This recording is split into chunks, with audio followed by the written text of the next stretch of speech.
દર્શન માટે આવે છે, માતાજીના આશીર્વાદ લેવા માટે આવે છે.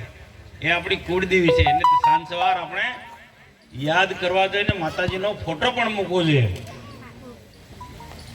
તો આજના વિકસિત ભારત સંકલ્પ યાત્રામાં આપણી વચ્ચે ઉપસ્થિત આ ગામના સરપંચ ભાઈ શ્રી શૈલેષભાઈ વસાવા,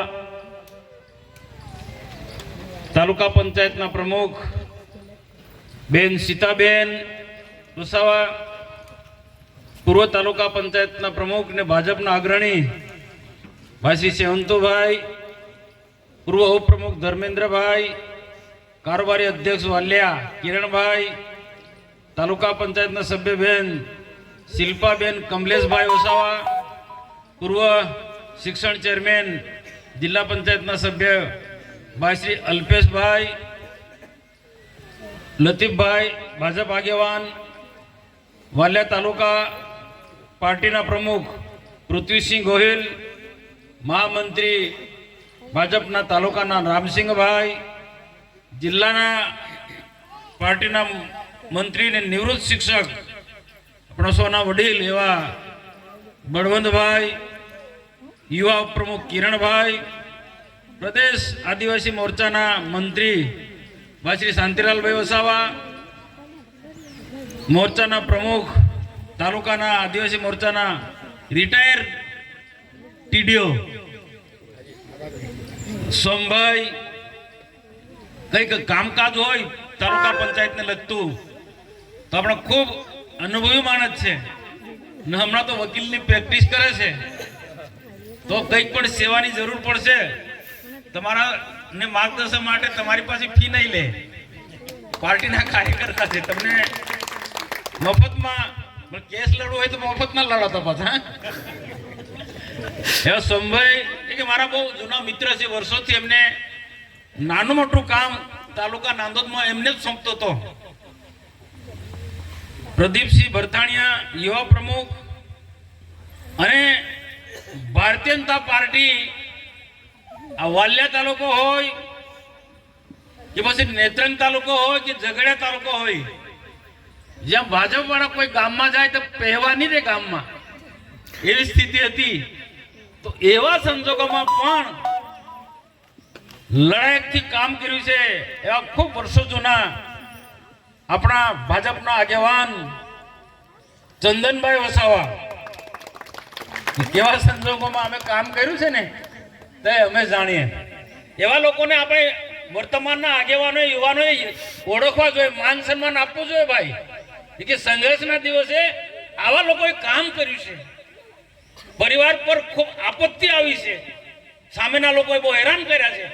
એવા ઘણા બધા લોકો આપણી પાસે છે, એવા વડીલો આગેવાનો, એમનું આપણે સન્માન કરવું છે. ઉપરાંત વિવિધ સરપંચો ઘણા બધાના નામો લખ્યા છે આપણા સેવંતુભાઈ, પણ અહીંયા ઉપસ્થિત બધા સરપંચો ઉપરાંત આપણા નેત્રંગમાં એવા જ ભાજપના બીજા આગેવાન માનસિંહભાઈ કે જેમના ધર્મપત્ની તાલુકા પંચાયતના સભ્ય હતા, આ પ્રમુખ હતા, હમણાં સભ્ય છે અને હમણાં સારું કામ કરો માનસિંહભાઈ તો પાછા પ્રમુખ બનશો. આ ઉપરાંત જુદા જુદા વિભાગના સૌ અધિકારીશ્રીઓ, કર્મચારીશ્રીઓ, આ બધા અલગ અલગ યોજનાના સ્ટોલ લઈને બેઠેલા કર્મચારી, વિશેષ કરીને બહેનો છે ભાઈ.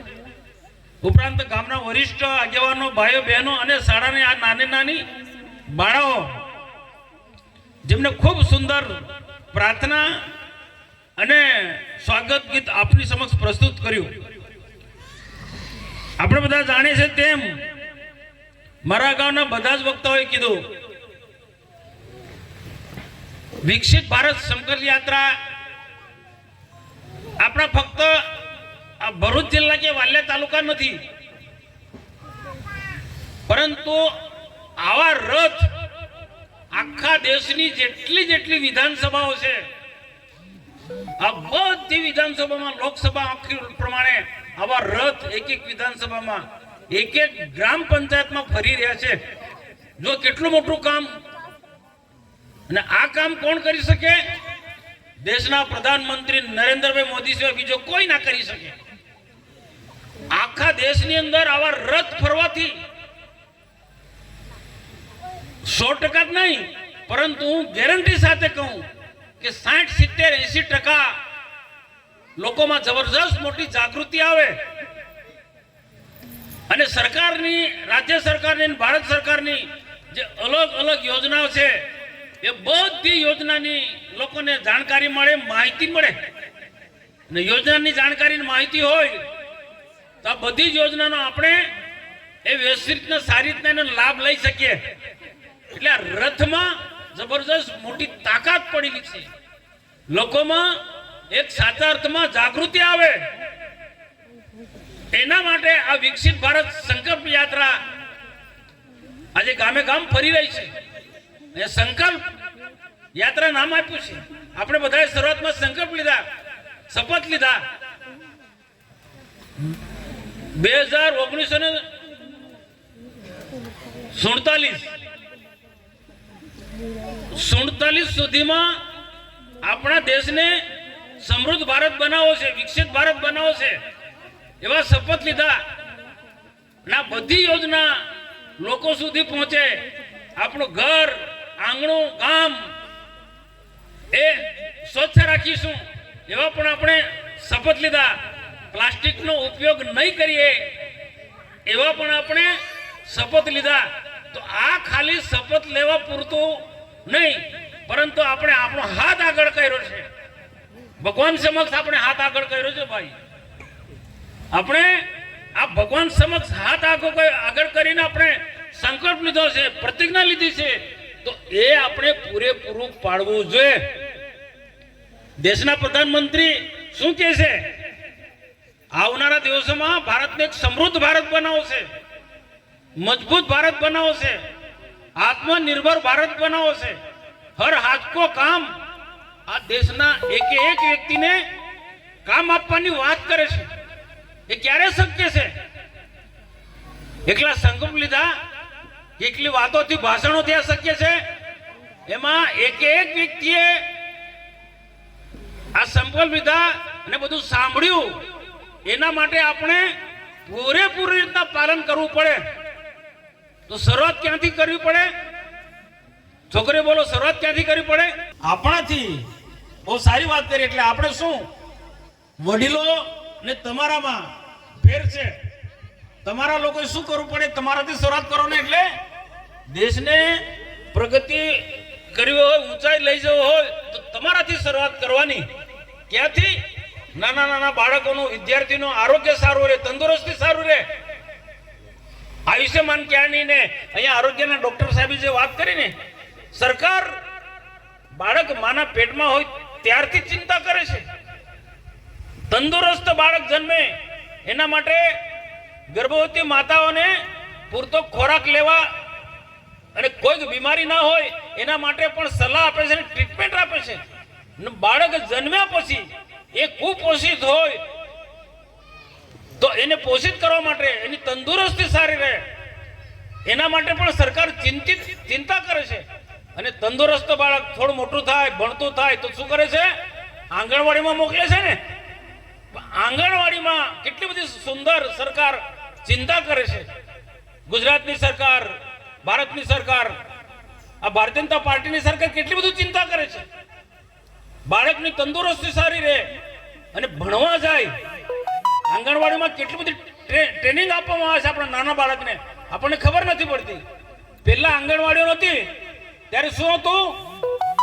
પહેલા ધોરણમાં બાળક ભણતું જાય તો શું થતું હતું? રડતું જાય. અને કેટલાક તો ઘસડીને જાય માતા પિતા. બળવંતભાઈ, તમે શિક્ષક તો જોયું હતું ને. પણ હવે પહેલા ધોરણમાં આપણું બાળક ભણવા જાય તે જોયું છે તમે? હસતું જાય. હસતું જાય છે કે નહીં? તમે પહેલા ધોરણમાં ભણતા હતા ત્યારે હસતા ગયા હતા ને, રડતા નતા કે ને? આ આંગણવાડીનો પ્રતાપ છે. એટલે બાળકની તંદુરસ્તી સારી રહે એના માટે સરકાર ચિંતા કરે છે અને ભણવા જાય એની પણ ચિંતા કરે છે. અને તમે ભણવાની શરૂઆત કરી છે, તો જે તમારું પાયાનું શિક્ષણ છે, આ જો ભાઈ હજી વાત કરું છું એટલે દીકરીઓ માટે એકલી વાત નથી કરતો, અહીંયા બધા બેઠેલા લોકો સાંભળે છે, આગેવાનો, ગામ આગેવાનો, બધા જ લોકો માટે આ વાત છે. પાયાનું શિક્ષણ મજબૂત હશે, 1 થી 8 ધોરણ સુધી આપણા બાળકને આપણા ઘરની શાળામાં, પ્રાથમિક શાળામાં અંગ્રેજી, ગણિત, વિજ્ઞાન સાથે એ ભણશે તો 10મા ધોરણમાં અને 12મા ધોરણમાં અંગ્રેજી સાથે, ગણિત સાથે, વિજ્ઞાન સાથે 10મા અને 12મા સારા માર્કથી શું થશે?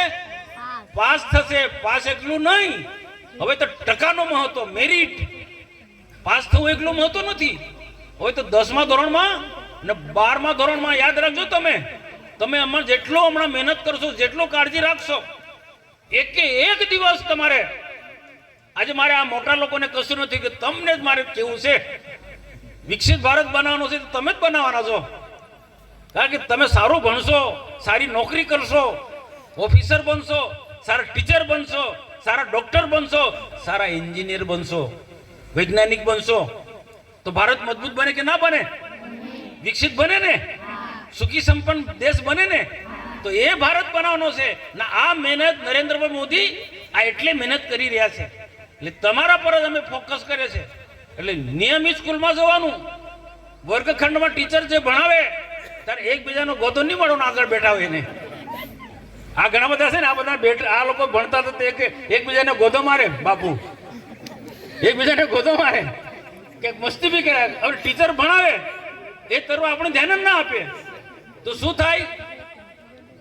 ટીચર ભણાવે, તમારા આ મોટા લોકો નથી કહેતો, તમને કહું છું, નાના બાળકોને, એક બીજું, પહેલું, બીજું, ત્રીજું, ચોથું, પાંચમું, છઠ્ઠું, સાતમું ને 8મું, આ તમને કહું છું. ટીચર ભણાવે તો આપણે શું કરવું પડે?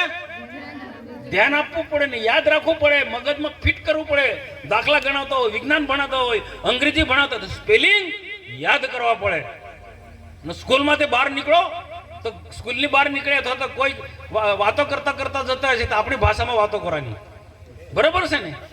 આપણી ભાષામાં નહીં, અંગ્રેજીમાં વાત કરતા કરતા છોકરાએ જવાનું, વટ પાડવાનો.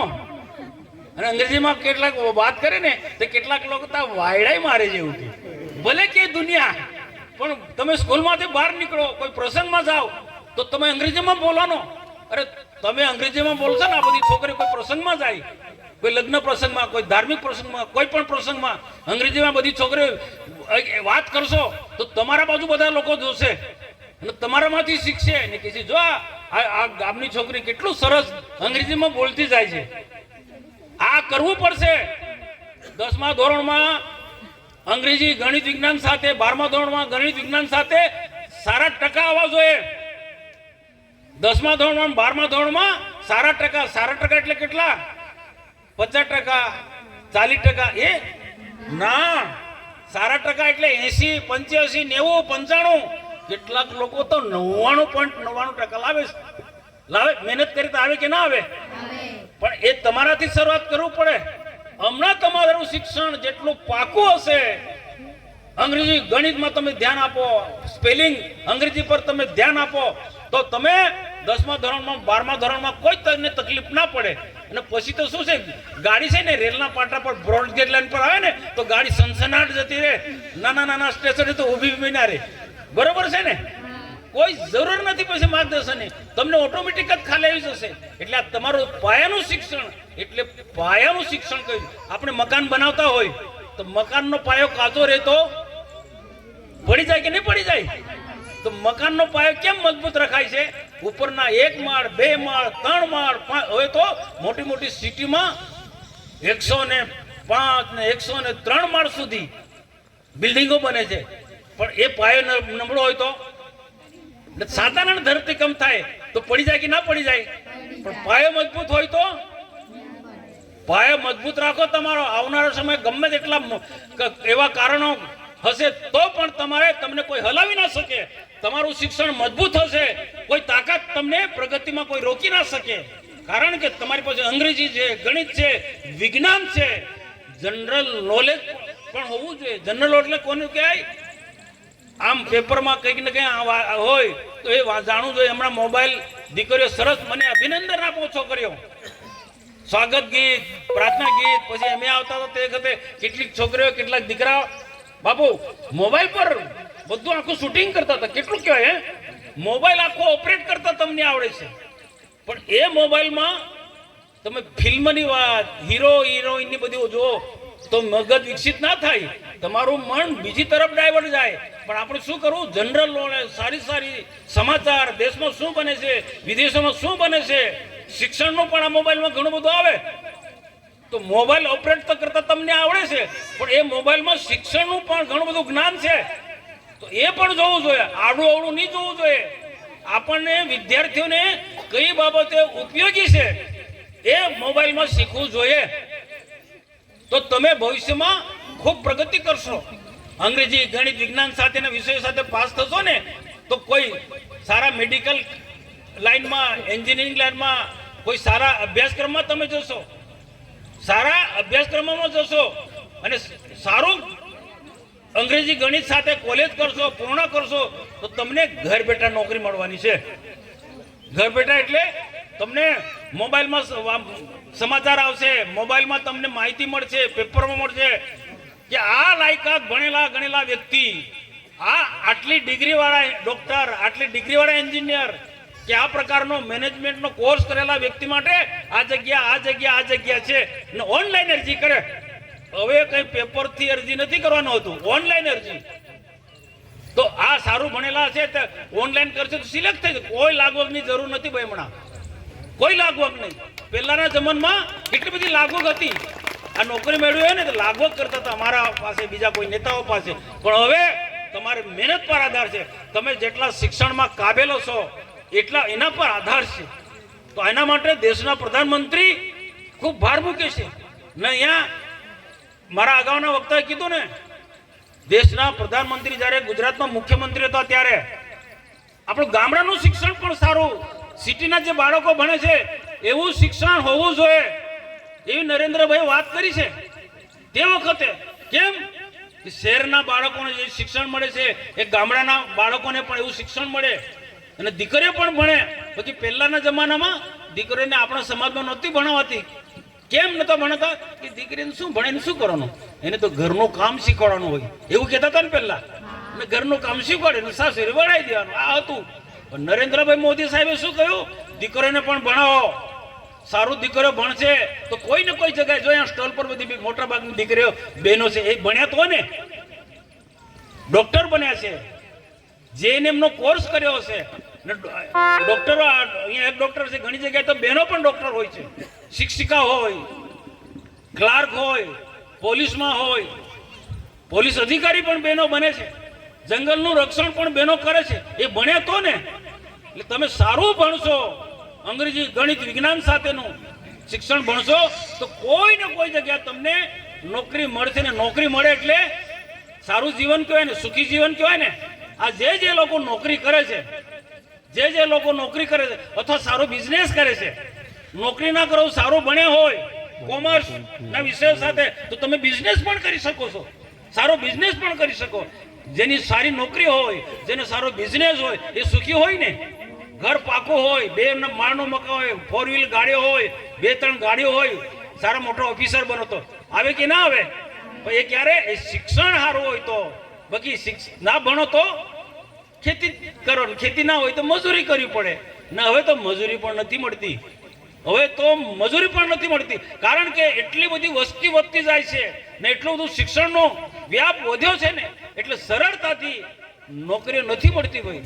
તો આવનારા દિવસોમાં રોજી રોટી મેળવવા માટે, રોજગાર મેળવવા માટે, સારી નોકરી મેળવવા માટે જબરજસ્ત મોટો હરીફાઈ થઈ રહી છે ને. આના કરતા આવનારા દિવસોમાં વધુ સારી હરીફાઈ થવાની છે. તો દેશના પ્રધાનમંત્રી એમ કહે છે સમૃદ્ધ ભારત, મજબૂત ભારત, આત્મનિર્ભર ભારત, હર હાથ કો કામ. એટલે એક વ્યક્તિને કામ આપવાની હોય તો સારું ભણશો તો કોઈ ને કોઈ જગ્યાએ તમને નોકરી મળે. અથવા એ સેવંતુભાઈ કીધું ને એ પ્રકારે આ મોટા મોટા ઉદ્યોગો આવ્યા છે. આ મોટા મોટા ઉદ્યોગોમાં અંગ્રેજી ગણિત વાળું શિક્ષણ હશે, કોઈ સારા આઈટીઆઈમાં તમે સારો કોર્સ કર્યો હશે તો આ ઉદ્યોગોમાં તમને સારી નોકરી મળી શકે છે. નહીં તો મજૂરી જ કરાય.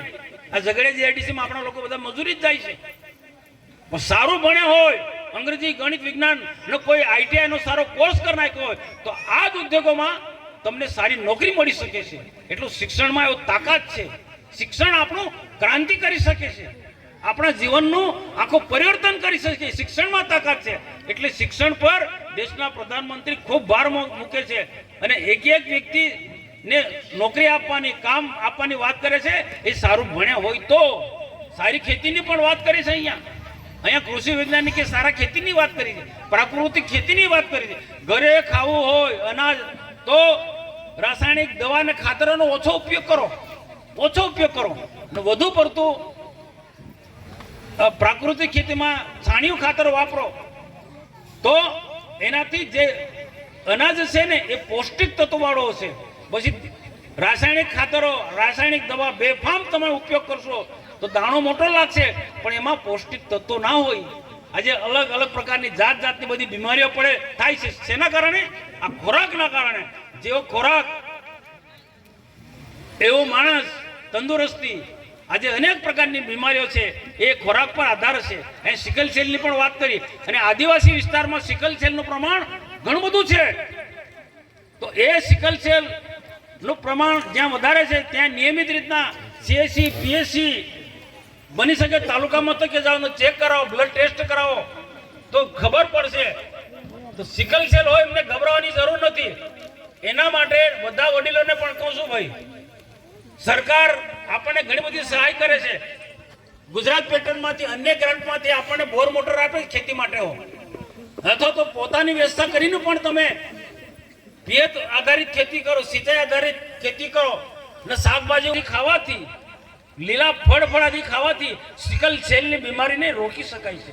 અનેક પ્રકારની બીમારીને લીલા શાકભાજી અને અનેક પ્રકારના ફ્રૂટ ખાવાથી, ફળફળાદી ખાવાથી એવી બીમારીને રોકી શકાય છે. તો ઘરનું અનાજ, લીલા શાકભાજી અને ગાય પાળો. ગાય પાળો, થોડી ઘણી ખેતી હોય અને ઘરમાં આગળ બાંધવાની જગ્યા હોય તો ગાય પાળો. મહેનત છે ભાઈ. હવે તો શું છે, ધીરે ધીરે ધીરે આળસુ થતા ગયા છે. હવે બળદ બી બંધ થઈ જવાના બાપુ. હવે તો ટ્રેક્ટર આવી ગયું છે. હવે ક્યાં જઈને દેશ ઉભો થશે?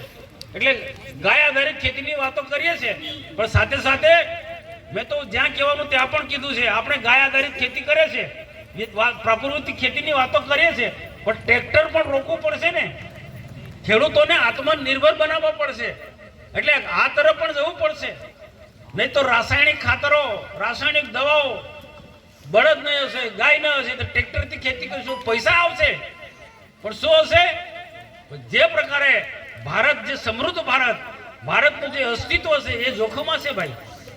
એ વિદેશ પર આખું જતું હોય છે. ભારતીય સંસ્કૃતિ આ ગાય આધારિત સંસ્કૃતિની આપણી છે ભાઈ. ગાય આધારિત સંસ્કૃતિ. ગાયમાં 33 કરોડ દેવી દેવતાનો વાસ છે.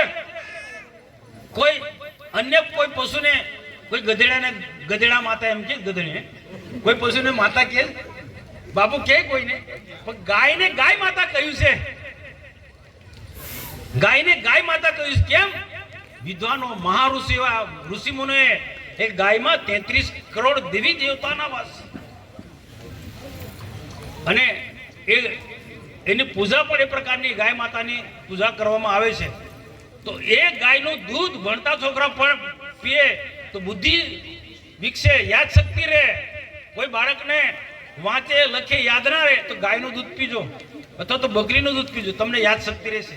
હું નતો કહેતો, મનસુખ વસાવા નથી કહેતો, મહાન લોકો ગાંધી બાપુએ પણ કીધું છે, વિનોબા ભાવે પણ કીધું, મોટા મોટા વૈજ્ઞાનિકોએ કીધું છે કે ગાયનું દૂધ પીવાથી યાદ શક્તિ વધે છે, બુદ્ધિ ચાતુર્યતા આવે છે.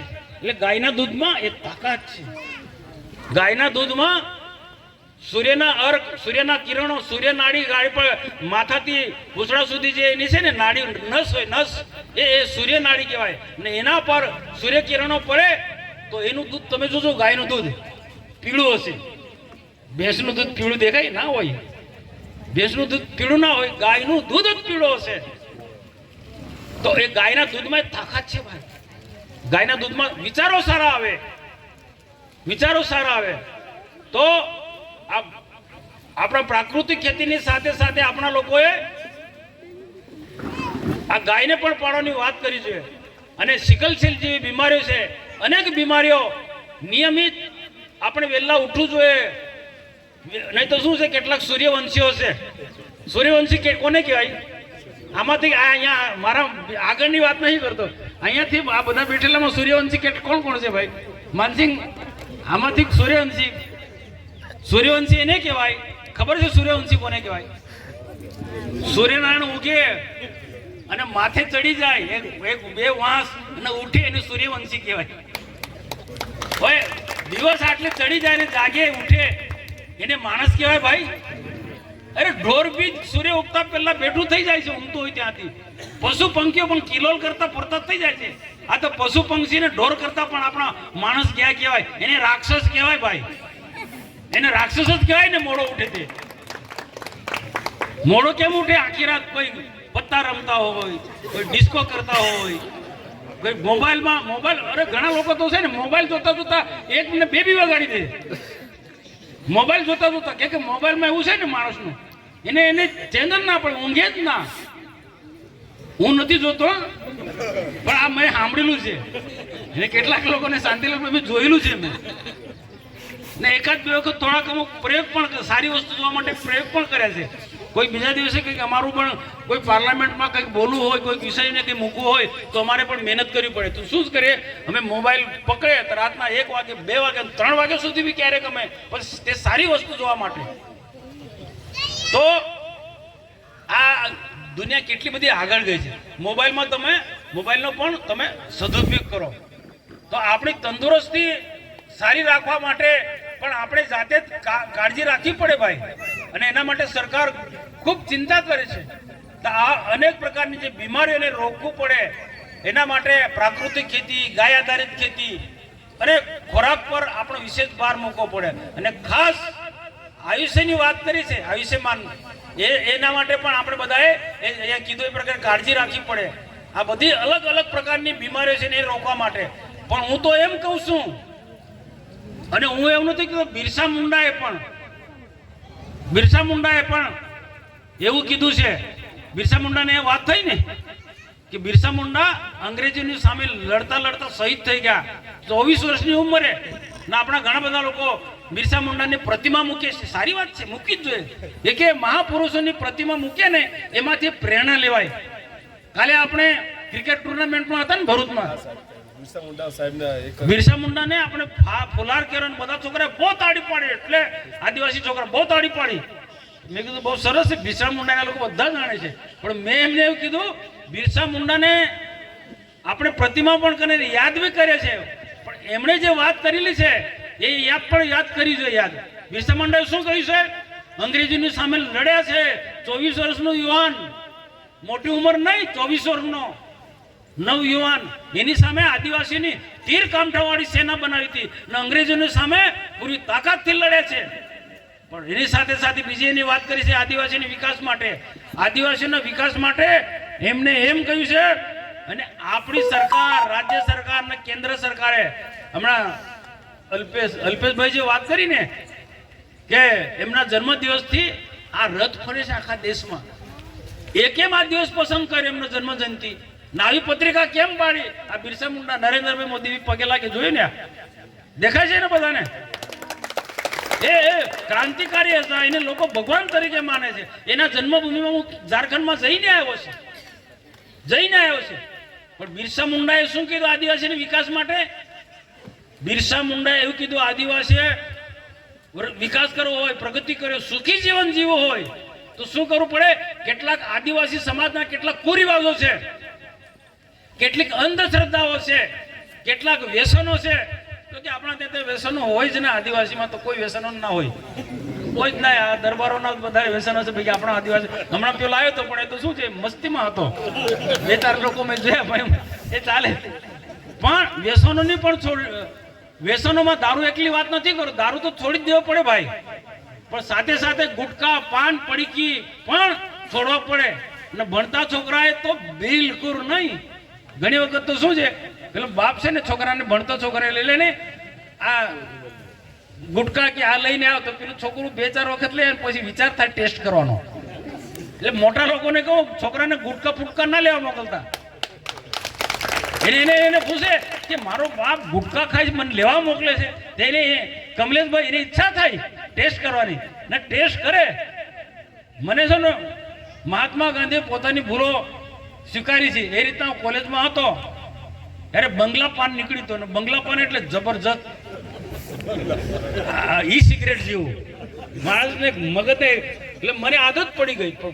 મસી ગયા તો મેં કીધું ખરાબ બાબત છે, આવું કોઈ જગ્યાએ સાંભળ્યું. અમારા પ્રાધ્યાપક સાહેબે કીધું તો મેં તે દિવસે નક્કી કર્યું આજથી બંગલા પાન નહીં એટલે નહીં, એવો સંકલ્પ કરવો જોઈએ. તો ગુટકા તમાકુ આ તે છોકરાને નહીં લેવા મોકલવા.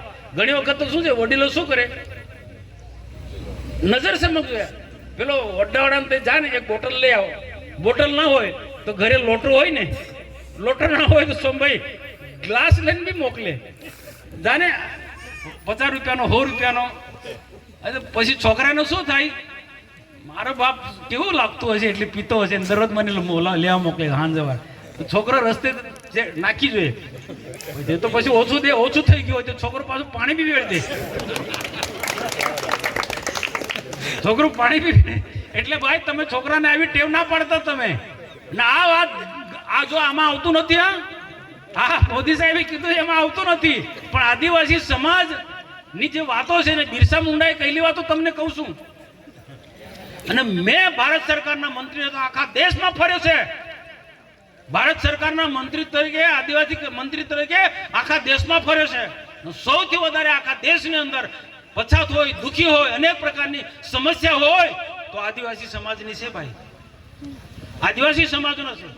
મારા નિષ્ણાંત અધિકારીઓ સાથે મેં મિટિંગો કરી છે કે આ સમસ્યા દૂર કરવા માટે શું કરવું પડે. તો બિરસા મુંડાએ જે કહેલી વાત છે ને એ વાત કરવી પડે, એ વાત આપણે સ્વીકારવી પડે, વ્યવહારમાં અપનાવવી પડે. એટલે કુરિવાજો, અંધશ્રદ્ધા, ખોટા વ્યસનો છોડવા પડે. છોડી દીધા આપણે, વ્યસનો છોડી દીધા, અંધશ્રદ્ધા પણ દૂર કરી નાખી. પણ પછી શું કરવું પડે, સારું શિક્ષણ પ્રાપ્ત કરવું પડે. આદિવાસી સમાજે પ્રગતિ કરવી હોય તો બિરસા મુંડાએ વારંવાર હું આ વાત કહું છું, આદિવાસી સમાજે પ્રગતિ કરવી હોય તો કેટલાક એમના કુરિવાજો છે, અંધશ્રદ્ધા છે ને ખોટા વ્યસનોની વાત કરી છે. આ બધું છોડીને સારું શિક્ષણ મેળવવાની, જે ક્યારની વાત કરી ને સારું શિક્ષણ, અંગ્રેજી ગણિત, અંગ્રેજી શિક્ષણ પર એમને ખૂબ ભાર મૂક્યો છે બિરસા મુંડાએ. તો આદિવાસી સમાજ પ્રગતિ કરવાનો છે. હમણાં તો શું છે, આવી પોઝિટિવ વાતો કોઈ કહેતા જ નથી હમણાંના નેતાઓ બધા. હમણાં નેતા શું છે, ડીજે લાવે અને આખી રાત યુવાનોને કુદાડે. આદિવાસી સમાજની પ્રગતિ થવાની આ વાત મારી ના ગમે ભાઈ. અને અહીંયા બેઠેલા કોઈ ડીજેમાં કૂદતા હોય માનસિંહભાઈ, એને બી ના ગમે. કારણ કે ડીજેમાં જે આખી રાત નાચે છે કેટલું બધું તાકાત હોય. પણ એમને એમ થોડા ના છે. ડીજે વાળા હાથે પેલી બોટલની બી વ્યવસ્થા કરે. એટલે એને પેલા લોકોને બી ધંધો ચાલે, એને બી બહુ પદ્ધતિસર આ લોકોનું કામ છે. પ્લાનિંગ આયોજકોનું શું છે, આયોજકોનું બહુ વ્યવસ્થિત. આપણને લાગે કે આપણે યુવાનો માટે ડીજેનું આયોજન કરે છે, સરસ પ્લાનિંગ કરે. એ એમના મતલબ માટે ડીજેની સાથે સાથે દારૂના અડ્ડાવાળા સેટિંગ હોય. આપણે શું નામ, લતીફભાઈ, દારૂના અડ્ડાવાળા સાથે એમનું સેટિંગ હોય, કમલેશભાઈ. તો એમાં પછી એમને કમિશન મળે આયોજકોને. તમે આખી રાત કૂદે. અરે હું એમ કહું છું, તમે આદિવાસી યુવાનોમાં એટલી તાકાત છે, હું તો કહું આદિવાસી યુવાનોમાં એટલી તાકાત છે, નૃત્ય કરે ને તો ધરતી બી હાલે. આદિવાસી નૃત્ય કરે ને તો ધરતી બી હાલે, તાકાત છે. પણ એ તાકાતને યોગ્ય દિશા આપવી પડે. તો આદિવાસી પ્રગતિ કરે. એ આ બધું જાણ્યા પછી કેટલાક વિદ્વાનોએ બિરસા મુંડાના જીવનમાંથી મેં પણ સ્ટડી કરી છે, અભ્યાસ કર્યો છે. આદિવાસી સમાજને આગળ લઈ જવો હશે તો આ બાબત પર કેવું પડે. અને મનસુખ વસાવાએ નહીં, અહીંયા બેઠેલા આગેવાનોએ, બધા આગેવાનોએ આ મુદ્દાની વાત કરવી પડે. આ વાત કેવું પડે તો આદિવાસી સમાજ આગળ આવવાનો છે. અને આ બધી સરકારની જે યોજના છે એ યોજનાઓ અહીંયા બધું અગાઉ કહેવામાં આવ્યું. આયુષ્યમાન ક્યારની વાત કરી, પ્રધાનમંત્રી આવાસની વાત. કેટલા આવાસો સુંદર બને છે. આવાસો સારા બનવા જોઈએ એટલે સારા બનવા જોઈએ. કોન્ટ્રાક્ટર પ્રથા બધી બંધ થઈ ગઈ છે. કિસાન સન્માન નિધિ ખેડૂતના ખાતામાં સીધા પૈસા આવે છે કે નથી આવતા? આવે ને. એ વાત પણ પ્રચાર કરવો જોઈએ. આ ભારતીય જનતા પાર્ટીને મોદીની સરકારમાં આ શક્ય છે. ખેડૂતના ખાતામાં સીધા પૈસા, વૃદ્ધા પેન્શન, વિધવા પેન્શન, એના ખાતામાં સીધા પૈસા, અનેક બેંકેબલ યોજના, અનેક કલ્યાણકારી યોજના, જે પૈસા આવે એ ખેડૂત હોય અથવા તો જે લાભાર્થી હોય એના ખાતામાં સીધા જાય. આ વચેટે હતા પ્રથા બધી બંધ થઈ ગઈ ભાઈ, એ બંધ થઈ ગઈ. તો હવે તો સરપંચ, તાલુકા પંચાયત, જિલ્લા પંચાયત, રાજ્ય અને ભારત સરકારમાં બધે ભાજપ છે. તો પછી આપણે ભાજપ બધી સરકાર છે આપણી સત્તા. તો પેલા ભૂતકાળની સરકાર, મારે કોઈ પાર્ટીનું નામ નથી લેવું, પણ ભૂતકાળનો વહીવટ તમે જોયો છે, તાલુકાનો, જિલ્લાનો, રાજ્યનો, દેશનો. આપણે એવું કરવું છે ભાઈ? અરે દેશના પ્રધાનમંત્રી જે કામ કરી રહ્યા છે એ કામ આપણે કરવાનું છે. અને જે વાત કરે છે નરેન્દ્રભાઈ મોદી સાહેબ ને જે ગેરંટી આપે છે, એક પ્રકારે ગેરંટી વાળી યોજનાઓ લોકો સુધી આપણે પહોંચાડવી જોઈએ, સદુપયોગ કરવો જોઈએ. ગેરવહીવટ નહીં, ભ્રષ્ટાચાર હટાવવાની વાત કરે છે મોદી સાહેબ, બજેટે પ્રથા કાઢવાની વાત કરે છે, વંશવાદ કાઢવાની વાત કરે છે, પારદર્શક વહીવટની વાત કરે છે. પારદર્શક વહીવટની વાત આપણી રાજ્ય સરકાર ને ભારત સરકાર ખૂબ ભાર મૂકે છે. ને પહેલાની સરકારોમાં ને વર્તમાન સરકારમાં, કેન્દ્ર હોય કે રાજ્ય હોય, તાલુકો હોય કે જિલ્લો હોય, આસમાન જમીનનો ફેર છે ભાઈ. એટલે ભ્રષ્ટાચાર તો કાઢવો, પારદર્શક વહીવટ. અહીંયા ઘણા બધા સરપંચ મિત્રો છે અને બધા તાલુકા પંચાયતના, જિલ્લા પંચાયતના આગેવાનો છે, હું પણ છું. આપણે બધાએ સરપંચો માટે પણ ઘણી બધી યોજનાઓ છે. 14માં નાણાં પંચ, 15માં નાણાં પંચ, અન્ય એટીવીટી, ગુજરાત પેટર્નથી માંડી અન્ય બધી ગ્રાન્ટો હોય, અન્ય બધી ગ્રાન્ટો હોય, એ સરકારની જ ગ્રાન્ટો હોય ને ભાઈ. કોઈ પોતાના ખિસ્સામાંથી થોડો આપે છે. હું મારી ગ્રાન્ટ આપું કે મારા ખિસ્સામાંથી પ્રતિક્ષા આપું? સરકારની ગ્રાન્ટ છે, મોદી સરકારની ગ્રાન્ટ છે, ભૂપેન્દ્રભાઈ પટેલ સરકારની ગ્રાન્ટ છે. અલગ અલગ માધ્યમોથી પહોંચાડે છે. તો એ જેના માટે એ ગ્રાન્ટ પહોંચી હોય એના માટે વપરાવવું જોઈએ. તો ગામમાં પણ સારું સુંદર રસ્તા બનવા જોઈએ, જેના માટે પૈસા યોગ્ય રીતના વપરાવા જોઈએ. સુંદર ગામ લાવવું છે, તાલુકા એક લાગવું જોઈએ ભાઈ. કારણ કે એ પ્રકારની યોજના છે, એ પ્રકારના સરકારના પૈસા આવે છે, એ નાણાંનો સદુપયોગ થવો જોઈએ ભાઈ. ભૂતકાળની સરકારોમાં ને ભૂતકાળના તાલુકા પંચાયતના, ભૂતકાળના જિલ્લા પંચાયતમાં અને હમણાંમાં બહુ લોકોને ફેર લાગવો જોઈએ. આ બધાને ખ્યાલ આવે છે?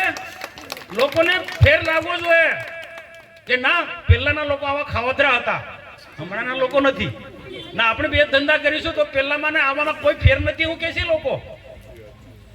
પહેલાના લોકોમાં ને હમણાંના લોકોમાં કોઈ ફેર નથી એવું કહે છે.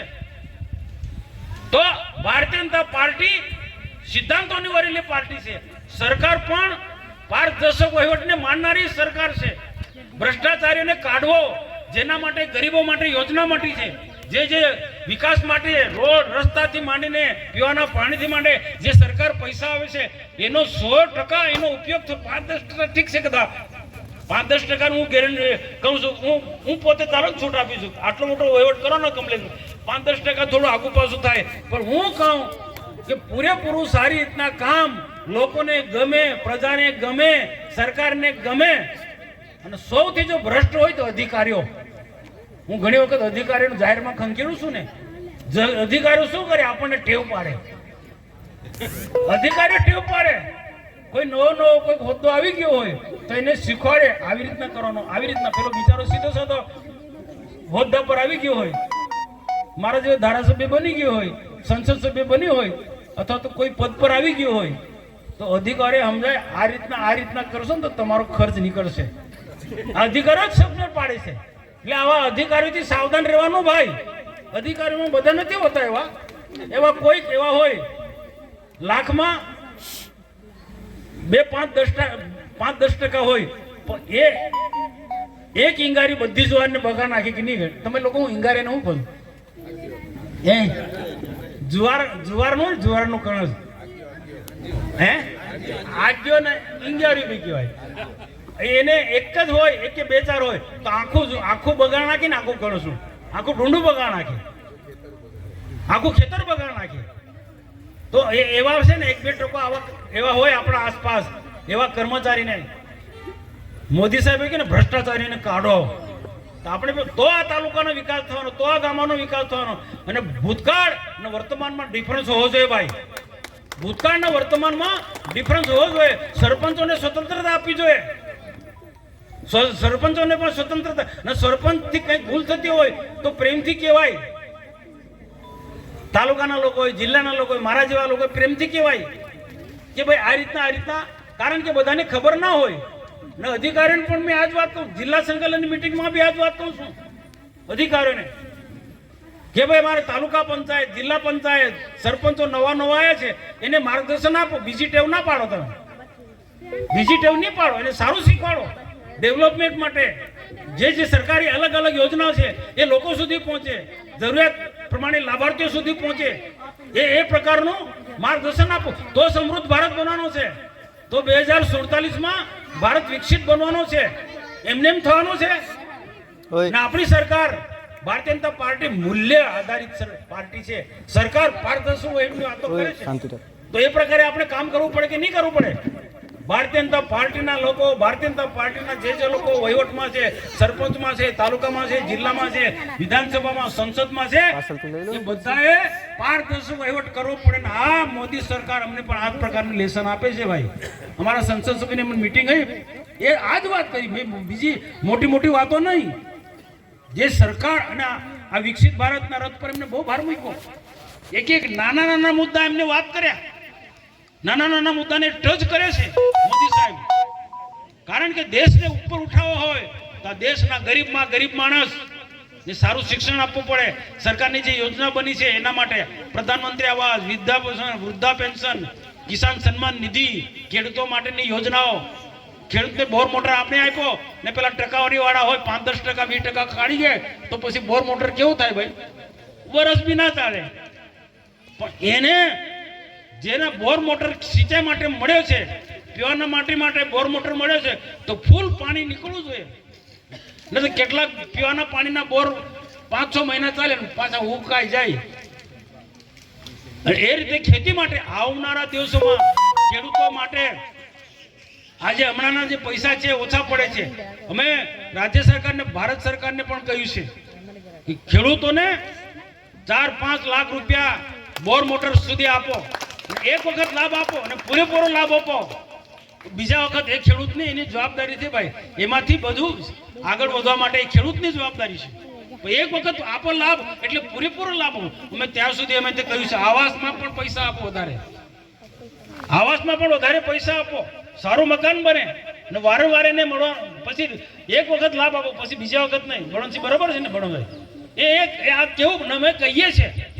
સેમતુભાઈ વાત કરીને આદિવાસીના હક માટે, આદિવાસીના યોજનાઓ માટે ક્યાંક ગડબડ થતી હોય એના માટે જ્યાં પણ કહેવાનું હોય ત્યાં બે ધડક કહું છું. બે ધડક કેવું પડે ભાઈ, એ કેવું જ પડે. નહીં તો શું છે, પૂર્વ વહીવટ કરતાઓ, પૂર્વ શાસકો પોતે જ માલદાર થતા હતા ગરીબોની યોજના નામે. હવે આપણે માલદાર થઈ જવું છે? આપણે પાકા મકાન બનાવી દે, 4 વ્હીલનો 2-4 ગાડી આપણે લાવી દેવી છે. પછી પેલા લોકોમાં આપણામાં શું ફેર ભાઈ? એવા લોકો બધા ઓડિયો ને લાડીઓ ફેરવે એવું આપણે કરવાનું છે? અરે આ વસ્તુ આમાં આપણે પાર્ટીની વિચારધારા છે, સરકારની જે વાત છે એને સમજવું પડે ભાઈ. આ વાત અહીંયા નથી, આખા દેશમાં આવું ચાલ્યું છે. કોંગ્રેસના શાસનની અંદર આવું જ ચાલ્યું છે. અંદરના લોકોએ લાભ લેવા સરકારની યોજનાઓ, પૂર્વ શાસકોમાં, તાલુકામાં, જિલ્લામાં, પહેલાના ધારાસભ્યો, સંસદ સભ્યો, સરકારોમાં, આખા દેશમાં. એટલે આ દેશની આવી સ્થિતિ છે. બાકી દેશ આઝાદ થયા પછી આ સરકારી નાણાંનો સદુપયોગ થયો હોય તો આ દેશ પણ આજે અમેરિકાની જેમ, ભારત દેશ પણ અમેરિકા કરતા આગળ નીકળી ગયો હોત. એ આપણો સાંસ્કૃતિક વારસો આપણો છે. પણ એ જાગ્યા ત્યાંથી સવાર. હવે દેશના પ્રધાનમંત્રી એક દેશને સુખી સંપન્ન દેશ બનાવવા માટે રાત દિવસ મહેનત કરે. અનેક પ્રકારની આવી બધી યોજના લઈને ચાલે છે. ને આવા રથ જે ફેરવે છે કે નવરો છે ભાઈ, શોખ છે આવો રથ ફેરવાનો છે, એને શોખ છે ભાઈ. આના પાછળ કેટલો ખર્ચ થાય છે. આખું સરકારી વહીવટી તંત્ર એના પાછળ ફરે છે. અહીંયા તો ઠીક છે કેટલાક તાલુકાના અધિકારીઓને, જિલ્લાના અધિકારીઓ નથી આવ્યા,